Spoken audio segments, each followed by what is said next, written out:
listener production. Hey, it's Helen Smith here with The Briefing. Just a heads up that the following chat discusses themes of sexual assault and minors. Bonnie Blue has been making national headlines around her plan to invite quote-unquote barely legal young men attending schoolies on the Gold Coast to have sex and film it for content on her wildly popular OnlyFans account. This has sparked outrage from parents, the government and consent activists, with some calling Bonnie a predator, something she strongly denies.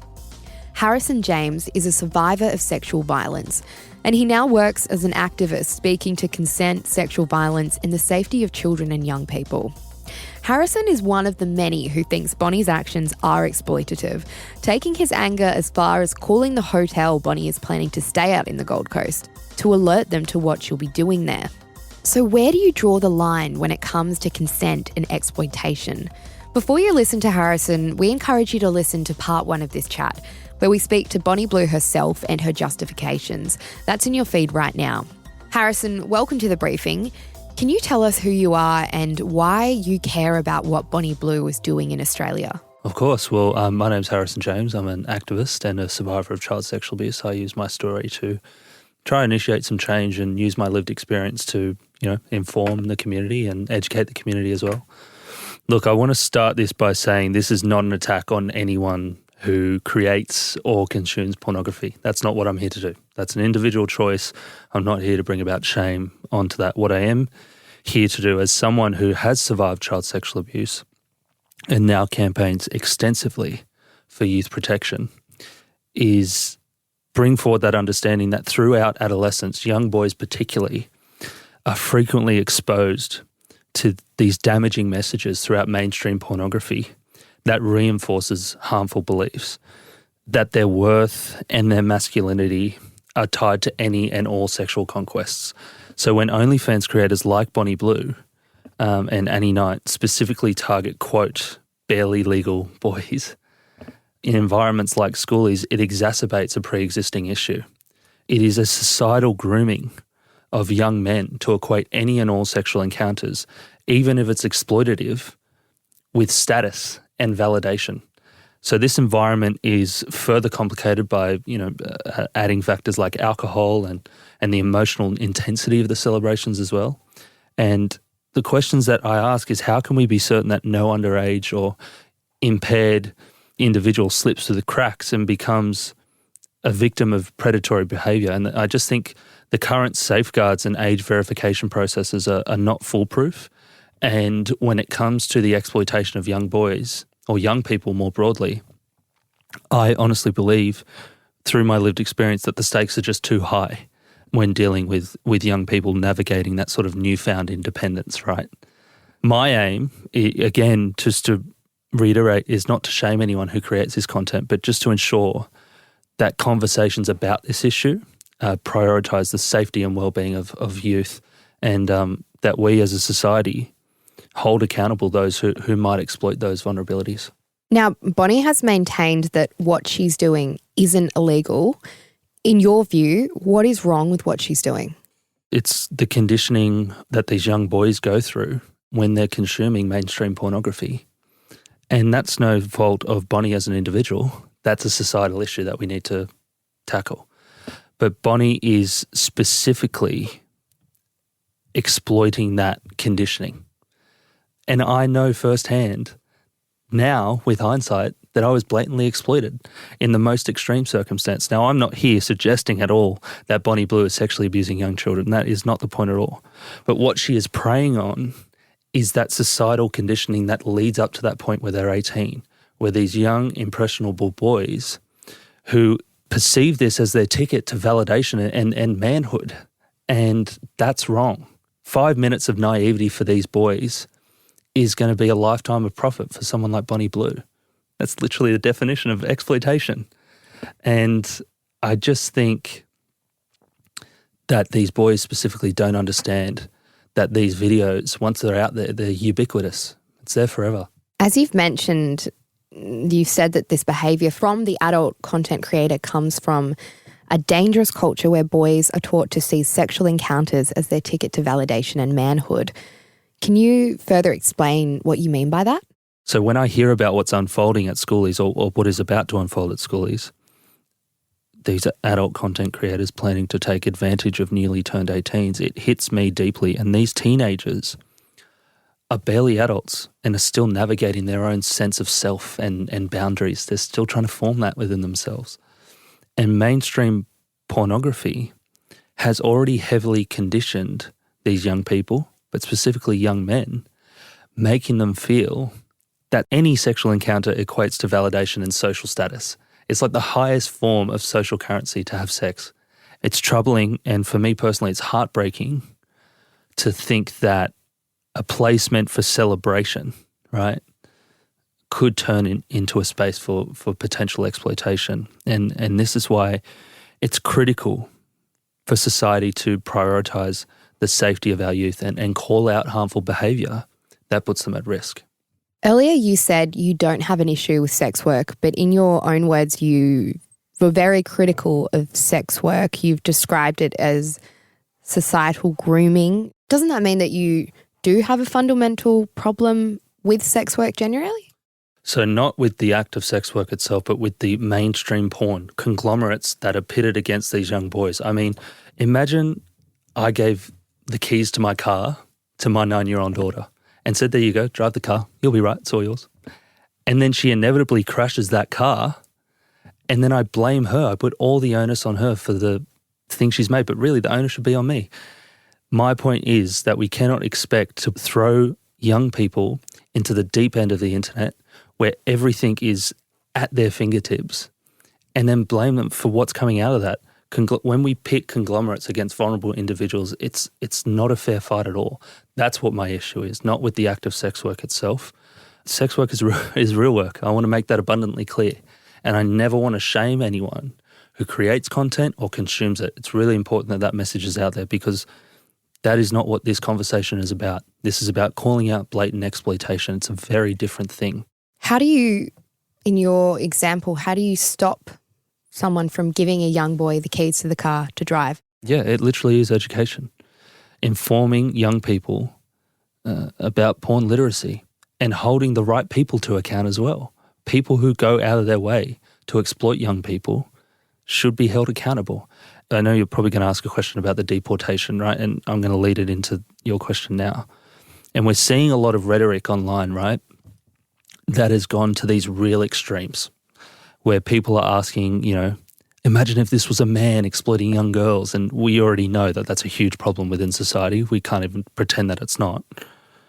Or they're calling for Bonnie's deportation and for her visa to be revoked. I mean, these are reactive, short-term solutions that aren't realistic, and it's easy to fall into that trap on social media. I understand that, because that's a space that is built on instantaneous reaction and commentary. And yes, I wholeheartedly agree with the point that proactive measures are essential to prevent this specific situation from happening.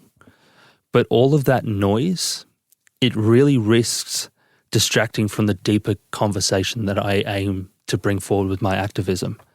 And that's the exploitation of children and young people in this country. Now, in Australia, 1 in 3 girls and 1 in 5 boys will be sexually abused before their 18th birthday. That's the stats from the Australian Child Maltreatment Study in 2023. And we know that those stats are probably underreported because of the mechanism of shame and how that operates, right? Now, I honestly do believe that Bonnie Blue's actions are predatory, but I'm by no means implying that she is sexually abusing young children. But what this conversation is doing, or what I hope that it will do, is require us as a society to be more introspective, to be more aware of how we take action in our own lives to combat this exploitation and protect children and young people.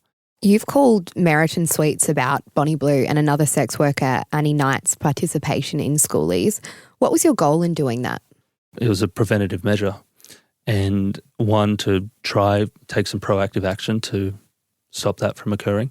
And you never know, that person that I called might be on site that day, remember the conversation that I had with them and try intervene from a young person being exploited. That's a very real possibility.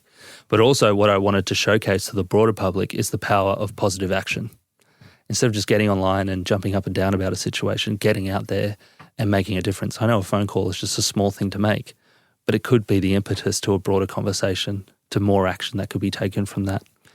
And my goal with that, Meriton Sweets, their response was very proactive and they've stated to me that they are taking action, and we'll see if that, comes to fruition. But I was hoping that that call would be the impetus for a broader conversation where we could get Meriton Sweets to have some accountability and hopefully create a safer, more supportive environment for young people during a pivotal sort of life experience like schoolies, yeah. Isn't by making that call vigilantism? No, not in the slightest. It's a preventative measure to make sure we're protecting young people. It's not vigilantism at all. I think it's not enough to simply call out Bonnie Blue's actions. We need systemic change. And as an activist, I have an immense sense of mission and inner purpose to see a difference within society. We need that comprehensive education. We need to foster conversation. I don't think it was particularly dramatic action to make that phone call. I think it's an everyday thing that people do. And it has actually been the impetus for those conversations for people. And I'm proud of it. To make that phone call and to see the level that it's gone in the last few days as of recording this, I think what I hope to lead into is that boys should be taught that consent is not just about saying yes, but understanding the power dynamics and the emotional repercussions that are involved.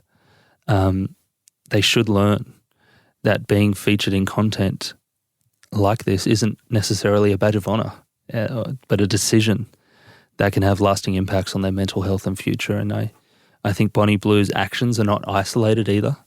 They're emblematic of a larger issue where influencers and content creators are able to sort of blur those lines between morality and legality for profit, right? So I think it's a reminder that society's obsession with sort of fame and virality, it can cloud our judgment a lot of the time and turning what should be clear cases of predatory behaviour into moments of controversy rather than accountability. You're describing the people participating in making content with her as boys, but are they adult men, at least in a legal sense? Are you giving them a free pass by describing adult men in this way? Not at all, not at all. I think, again, as I've articulated, these young men on paper at 18 years old, they can legally consent. I'm fully aware of that point. But it's what predates that societal conditioning that gets them to that point and makes them feel as though their manhood or their worth is tied to this sort of sexual conquest that they feel as though they need to adhere to.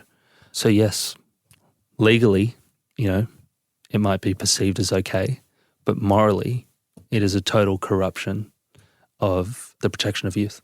Men are overwhelmingly her audience, and she wouldn't be making the content if no one was consuming it. What do you want to say to anyone listening who wants to consume her content? Well, I'd be really cautious of who wants to consume that content. Who in the world wants to watch an 18-year-old boy who just got out of school and is at schoolies? Who wants to watch that? That's another question that this conversation brings up. Who is this content actually for? And why do we seek out that sort of category type that we see in mainstream porn? I remember when I was being sexually abused and watching pornography. In my case, I would see sort of categories like teen fantasy or whatever, and that would just confirm that my abuse was okay, that it was normal. And are we really at that point in a society now where those lines are being blurred? And there needs to be this culture of accountability, and we're not seeing that. Bonnie did say that they can withdraw consent at any time and afterwards as well. What do you say to that? As far as I'm concerned, there's no legitimate measure to say that video won't go beyond that platform that it's originally uploaded to. Once it's out there, it's out there. And consent is breached once it goes beyond that just what you can control. Once it's out there, it goes beyond that control. There's many circumstances that we hear where victims of sexual exploitation who have had their abuse filmed for content, I say that with quotations because it's abusive, and they can't get it down. They're trying and trying and trying, and they just, their hands are tied because of these conglomerates and these essentially big porn. Harrison, thanks for joining us on The Briefing. Thank you for having me. I really appreciate it. That was Harrison James, activist and survivor of sexual violence. And if you want to hear the other side of the story, we spoke with the woman directly involved. There's been hundreds and hundreds and hundreds of people I've slept with, and I've not had one complaint yet. I've basically got 5 stars on TripAdvisor. So until that changes, then I'm still continuing. That episode is in your feed now. Thanks for listening to this episode of The Briefing. That's it for now.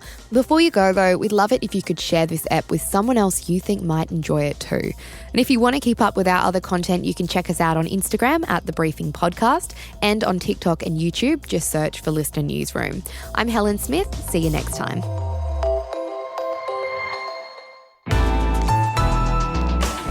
Listener.